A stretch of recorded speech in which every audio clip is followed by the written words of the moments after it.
আসসালামু আলাইকুম বন্ধুরা, আশা করছি আপনারা সবাই ভালো আছেন। আমিও ভালো আছি। তো আজকে একটি দারুণ রেসিপি আপনাদের সাথে শেয়ার করতে চলেছি, সয়াবিনের কোফতা। এর জন্য প্রথমে আমি 100 গ্রাম সয়াবিনকে ভিজিয়ে নিয়েছি এবং নোড়া দিয়ে থেতো করে নিয়েছি। তারপর একে একে পেঁয়াজ কুচি, কাঁচা লঙ্কা কুচি, আদা রসুন বাটা এবং হলুদ গুঁড়ো, স্বাদ মতো লবণ দিয়ে দেব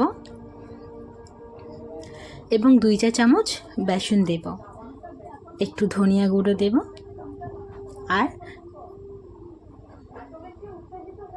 ম্যাশ করে রাখা আলুটা দিয়ে ভালো করে মিশিয়ে নেব, কোফতার মতো করে মিশিয়ে নেব।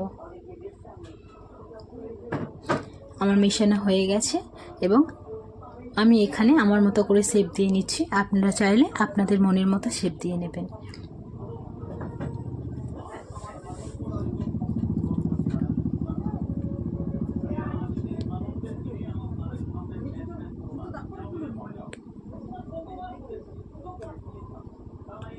দেখতেই পাচ্ছেন আমার শেপ দেওয়া কমপ্লিট এবং একে একে করে আমি এটা তাওয়াতে ফ্রাই করে নেব।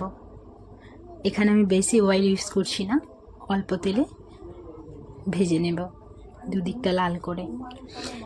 এরপর আমি একটা কড়াই বসিয়ে পেঁয়াজ লাল করে আলুগুলো দিয়ে নেব এবং আদা রসুন বাটা, ঝালের গুঁড়ো, হলুদ গুঁড়ো, স্বাদ মতো লবণ দিয়ে ভালো করে আলুটাকে কষিয়ে নেব। কষানো হয়ে গেলে